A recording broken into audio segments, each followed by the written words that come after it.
बात बहुत पुरानी है। एक समय में एक गांव में रहते थे पंडित पुराण चंद्र।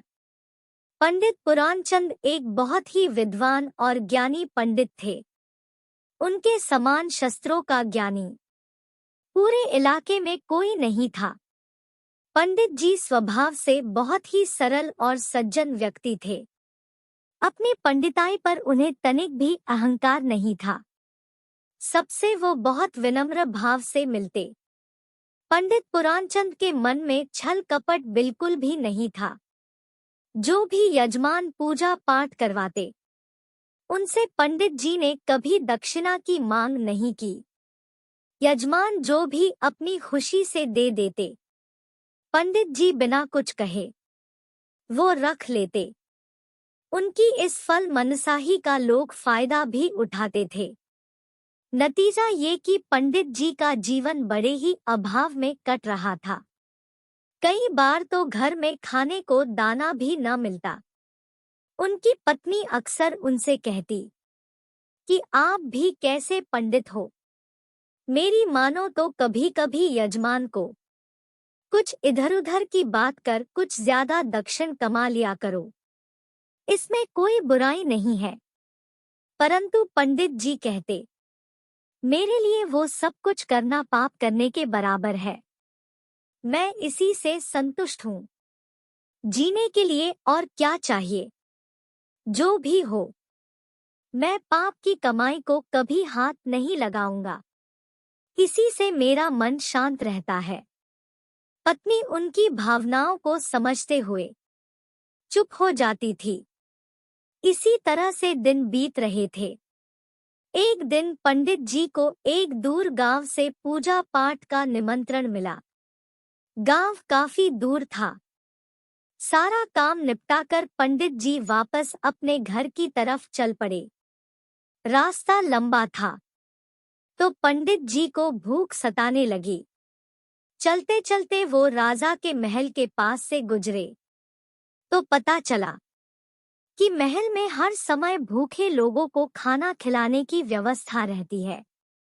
पंडित पुराण चंद भी महल में पहुंचे और राजा के सेवकों ने उन्हें बड़े ही आदर के साथ खाना परोसा और एक चांदी के लोटे में पानी भी दिया। खाना खाकर पंडित जी तृप्त हुए और मन ही मन राजा को आशीर्वाद देने लगे। जब वो वापस चलने को हुए तो उनकी दृष्टि चांदी के लोटे पर पड़ी। पंडित जी के मन में लालच आ गया। उन्होंने लोटा अपने कपड़ों में छुपा लिया और चुपचाप वहां से चले गए। शाम ढलते ढलते पंडित जी घर पहुंच गए। इधर उधर राजा के कर्मचारियों को पता चला कि एक चांदी का लोटा कम हो गया है। उन्होंने ये बात राजा को बताई। राजा ये बात जानकर बहुत ही हैरान थे कि आखिर चांदी का लोटा कैसे गायब हुआ। कौन है जिसने ये लोटा चुराया होगा? परंतु कुछ पता ना चला। इसी तरह से 2 दिन बीत गए। इधर तीसरे दिन पंडित पुराणचंद ने जब उस लोटे में पानी पिया तो मन ही मन उन्हें पश्चाताप होने लगा कि उन्होंने चोरी जैसा अपराध किया है। वो तुरंत राजा के महल की तरफ चल दिए। महल पहुंचकर वो राजा से मिले और चांदी का लोटा राजा को वापस लौटा दिया और राजा को सारी बात भी बता दी। राजा हैरान था कि पहले तो पंडित जी ने लौटा चुराया और 3 दिन बाद लौटा वापस करने आ गया। राजा ने बड़ी ही विनम्रता से पंडित जी से पूछा, पंडित जी ये बात हमें कुछ समझ नहीं आई। आपने पहले तो लोटा चुराया क्यों? और अगर चुरा ही लिया था तो वापस करने क्यों आए? पंडित जी बोले, महाराज, मैं लौटा चुराया, इसमें मेरा कोई दोष नहीं था, क्योंकि आज तक मैंने अपनी पूरी जिंदगी में कभी चोरी नहीं की। असल में दोष उस भोजन में ही था। अवश्य ही आपका परोसा हुआ भोजन पाप की कमाई का था। इसीलिए मेरे मन में भी पाप उत्पन्न हो गया। क्योंकि शास्त्रों में कहा गया है, जैसा अन्न वैसा मन। आपके खिलाए हुए भोजन से ही मेरे मन में मेल उत्पन्न हुआ। राजा ये बात सुनकर हैरान हुए और क्रोधित भी। वो बोले, पंडित जी, आप मेरे महल में आकर मुझ पर आरोप लगा रहे हैं कि मेरी कमाई पाप की कमाई है। आपकी बुद्धि भ्रष्ट तो नहीं हो गई? वो मैं सब नहीं जानता, परंतु मैंने जो कहा है वही सत्य है। आपके यहाँ खाए हुए अन्ना से ही मेरे मन में पाप जागा और उस अन्ना का ही असर मुझ पर 3 दिन तक रहा। इसीलिए तीसरे दिन उसका असर खत्म होते ही मेरे मन में पश्चाताप उत्पन्न हुआ और मैं लोटा लेकर वापस आपके पास आ गया। और आप जाने और आपका काम आप ही पता लगाइए कि आपका खजाने में पाप की कमाई कहाँ से आ रही है। ये कहते हुए पंडित जी वहां से चले गए। पंडित जी के बातें सुनकर राजा का मन बेचैन हो उठा। वो मानता था कि पंडित पुराणचंद जैसा ज्ञानी पंडित व्यर्थ में ही ऐसी बातें नहीं करेगा। राजा साहब ने अपनी परेशानी रानी को बताई। रानी भी इस बात से चिंतित हुई।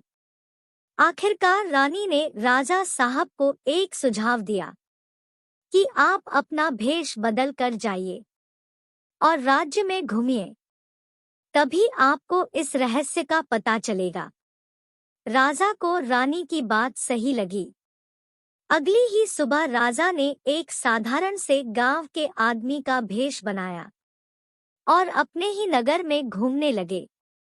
और रास्ते चलते उन्हें एक आदमी मिला। तो राजा ने कहा, भाई, इस राज्य का राजा तो बहुत ही धर्मात्मा है। उसके महल में जो भी जाता है भूखा वापस नहीं आता।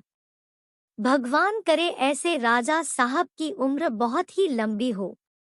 ये सुनकर दूसरा आदमी चीढ़ते हुए बोला, अरे भाई, यहाँ का राजा कोई धर्मात्मा नहीं है, वो तो ढोंगी है।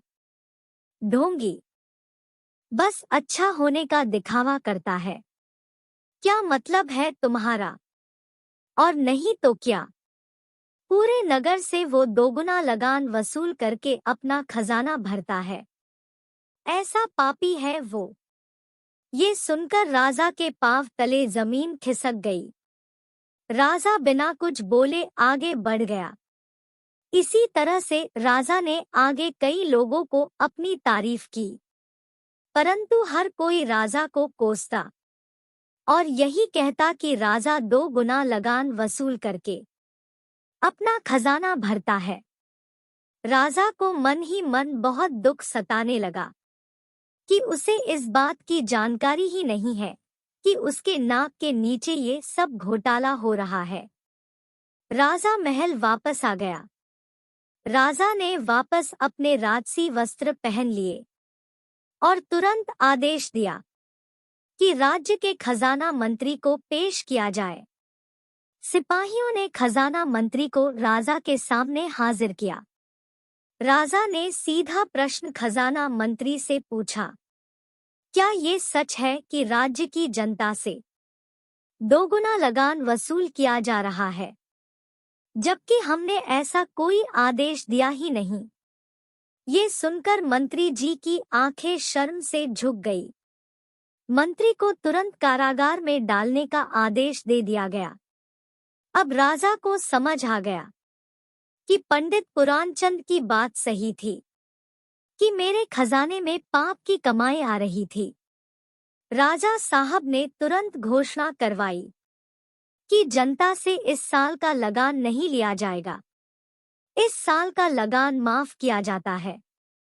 और साथ ही साथ सिपाहियों से कहा कि पंडित पुराणचंद को पूरे सम्मान के साथ महल में लाया जाए। सिपाही पंडित जी को लेकर महल पहुंचे आए। राजा ने उन्हें पूरे सम्मान के साथ अपना राजपुरोहित नियुक्त कर दिया। अब पंडित जी को अपने ज्ञान और योग्यता के अनुसार एक अच्छा पद मिल गया था और उनके घर के दरिद्रता भी दूर हो गई। पंडित जी ने राजा को परामर्श दिया कि महाराज, राजा का कर्तव्य है कि वह समय समय पर ये जांच करता रहे कि उसके खजाने में आने वाला धन पाप की कमाई का ना हो। इसीलिए आप स्वयं अपने मंत्रियों के कामकाज की निगरानी करते रहें, ना कि पूरी तरह उन पर विश्वास करके अपनी आंखें मूंद ले। राजा ने वचन दिया कि अब वह स्वयं अपना सारा राजकाज संभालेंगे। इस घटना के बाद राज्य की जनता के बीच राजा की खोई हुई प्रतिष्ठा और विश्वास एक बार फिर से स्थापित हो गया।